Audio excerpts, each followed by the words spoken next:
नमस्कार दोस्तों, आज हम जानेंगे महाभारत का एक ऐसा पात्र जिसने अपने परिवार के साथ किए गए अत्याचार, उसके पिता के द्वारा लिए गए वचन और अपने परिवार को अपनी ही आंखों के सामने मरता देख उसने अपने पिता के वचन को पूरा करने के लिए यह प्रतिज्ञा ली कि जिस तरह मेरे परिवार का अंत हुआ है उसी तरह मैं समस्त कुरु वंश को समूल नष्ट कर दूंगा। महाभारत का वह पात्र था मामा शकुनी। मामा शकुनी के बारे में आपने बहुत सुना होगा, लेकिन आज हम इस वीडियो में मामा शकुनी से जुड़े 7 रहस्य और 3 ऐसी चालों के बारे में जानेंगे जिसने समस्त कुरु वंश को समूल नष्ट कर दिया। तो वीडियो को शुरू करने से पहले अगर अभी तक आपने चैनल को सब्सक्राइब नहीं किया है तो चैनल को सब्सक्राइब जरूर कर लें, वीडियो को लाइक करें, शेयर करें, कमेंट जरूर करें। तो आइए जानते हैं मामा शकुनी के 7 रहस्य और 3 चालों के बारे में। मामा शकुनी गांधार नरेश राजा सुबाल के पुत्र थे। इनकी माता का नाम सुधर्मा था और यह माता गांधारी के छोटे भाई थे। मामा शकुनी जन्म से ही विलक्षण बुद्धि के धनी थे और राजा सुबाल को ये अत्यंत प्रिय थे। ऐसा माना जाता है कि गांधारी का विवाह राजा धृतराष्ट्र से करने से पहले ज्योतिषियों ने सलाह दी कि इनके पहले विवाह पर संकट है, इसलिए ज्योतिषियों के कहने पर गांधारी का विवाह एक बकरे से करवाया गया और फिर उस बकरे की बलि दे दी गई। ज्योतिषी भी पहुंचे जिसने राजा सुबल को यह बताया कि उनकी बेटी गांधारी की किस्मत में एक ग्रह दोष चढ़ा हुआ है, जिस कारण जिससे भी उसका विवाह होगा वह विवाह से कुछ देर बाद ही मारा जाएगा। गांधारी के भविष्य को सुधारने के लिए राजा ने उनका विवाह एक बकरे से कर दिया और फिर उस बकरे की बलि चढ़ा दी गई। इस कारण गांधारी प्रतीक रूप में विधवा मान ली गई। बाद में फिर इनका विवाह धृतराष्ट्र से कर दिया गया। कुछ समय बाद गांधारी का विवाह हस्तिनापुर के महाराज धृतराष्ट्र से हुआ। गांधारी एक विधवा थी। यह सच्चाई बहुत समय तक कौरव पक्ष को पता नहीं चली। जब यह सच्चाई राजा धृतराष्ट्र को पता चली तो वे क्रोधित हो उठे। उन्होंने समझा कि गांधारी का पहले किसी और के साथ विवाह हुआ था और वह न जाने किस कारण मारा गया, और राजा धृतराष्ट्र के मन में इसको लेकर बहुत दुख उत्पन्न हुआ। उन्होंने इसका दोषी गांधारी के पिता राजा सुबाल को माना, इसलिए उन्होंने गांधारी के पिता राजा सुबाल को पूरे परिवार सहित कारागार में डाल दिया। जब धृतराष्ट्र को अपनी पत्नी गांधारी के पहले विवाह के बारे में पता चला, उसे ऐसा लगा कि उसके साथ विश्वासघात हुआ है। वह इसे बर्दाश्त नहीं कर सका। राजा सुबल और उसके पूरे परिवार को काल कोठरी में डाल दिया। कारागार में उन्हें केवल एक व्यक्ति का भोजन दिया जाता था। भला एक व्यक्ति के भोजन से सब लोगों का पेट कैसे भर सकता है? यह शकुनी के पूरे परिवार को भूख से मारने की एक साजिश थी। तब राजा सुबाल ने यह निर्णय लिया कि वह भोजन उनके सबसे छोटे बेटे को दिया जाएगा, जिससे उनके परिवार में कोई जीवित रह सके, और वह था शकुनी। और वे जानते थे कि शकुनी ही उनके परिवार के साथ किए गए अत्याचार का प्रतिशोध ले सकता है, इसलिए उन्होंने शकुनी को जीवित रखने का निर्णय लिया। एक एक करके राजा सुबाल के सभी पुत्र मरने लगे। सब लोग अपने हिस्से के चावल का दाना शकुनी को देते ताकि वह जीवित रहकर समस्त कुरुवंश का नाश कर सके। राजा सुबाल ने अपने छोटे बेटे शकुनी को प्रतिशोध के लिए तैयार किया था और मरने से पहले धृतराष्ट्र से शकुनी को छोड़ने के लिए विनती की, जो कि धृतराष्ट्र ने मान ली थी। शकुनी ने अपनी आंखों के सामने अपने ही परिवार का अंत होते हुए देखा। अंत में वह जिंदा बच गए। जब कौरवों में वरिष्ठ युवराज दुर्योधन ने यह देखा कि अकेले शकुनी ही जीवित बचे हैं, तो उन्होंने पिता की आज्ञा से क्षमा करते हुए कहा कि आप अपने देश लौट जाएं या हस्तिनापुर में ही रहकर अपना राज देखने को कहा। तब शकुनी ने हस्तिनापुर में रहने का निर्णय लिया। कौरवों को छल व कपट की राह सिखाने वाले शकुनी उन्हें पांडवों का विनाश करने में पग पग पर मदद करते थे, लेकिन उनके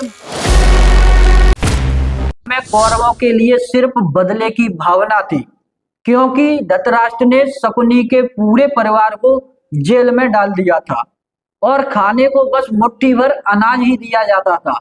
शकुनी ने अपने पूरे परिवार को जेल में अपनी ही आंखों के सामने भूख से मरता हुआ देखा था। आप सोच सकते हैं कि उनके मन में किसके लिए क्या होगा और किसके लिए क्या करेगा। कहते हैं कि शकुनी ने प्रतिशोध लिया था।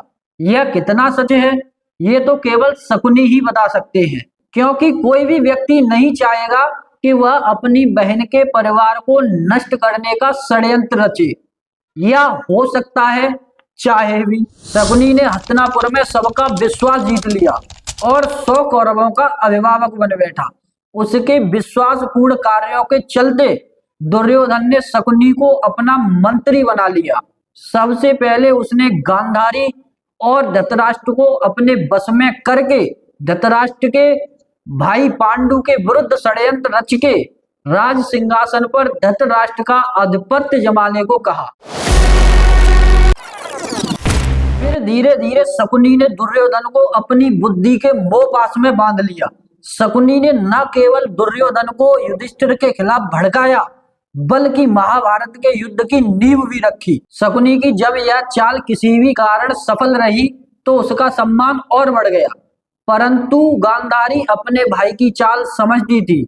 वह अपने पुत्रों को बुराइयों से दूर रखना चाहती थी, लेकिन उसकी चलती नहीं थी।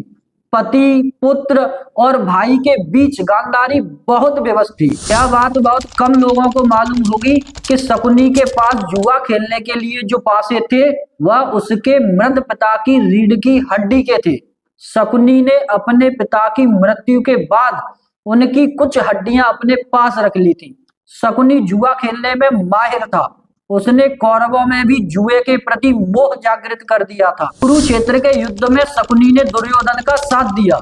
शकुनी जितनी नफरत कौरवों से करता था उतनी ही पांडवों से, क्योंकि उसे दोनों की ओर से दुख मिला था।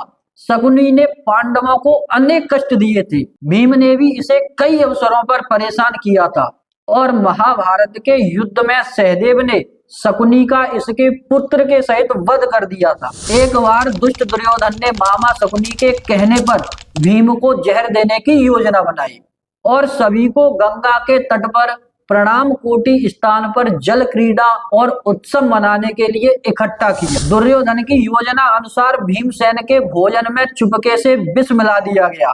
फिर भीम को बेहोशी की अवस्था में गंगा के ऊंचे तट से जल में ढकेल दिया गया। अन्य पांडवों को तो इसका भान भी नहीं हुआ और भीम को जल में उसके नाना आर्यक उसे वासुकी नाग के पास ले जाते हैं। वासुकी नाग उसे अपनी विद्या से जिंदा कर देता है और उसमें हजारों हाथियों का बल भर देता है। शकुनी की योजना अनुसार पांचों पांडवों को वारणावत भेज दिया जाता है, जहां लाक्षागृह में आग लगाकर पांचों पांडवों को जिंदा जलाकर मारने की योजना बनाई गई थी। लेकिन ऐन वक्त पर महात्मा विदुर ने गुप्त संदेश भिजवाया और शकुनी की चाल का खुलासा हुआ। तब पांचों पांडवों ने विदुर के विश्वास पात्र से एक सुरंग खुदवाई और उसी सुरंग के माध्यम से लाक्षागृह से बाहर निकलकर गंगा पार जंगल में चले गए। इधर हस्तिनापुर में खबर फैल गई कि पांडव लाक्षागृह की दुर्घटना में मारे गए।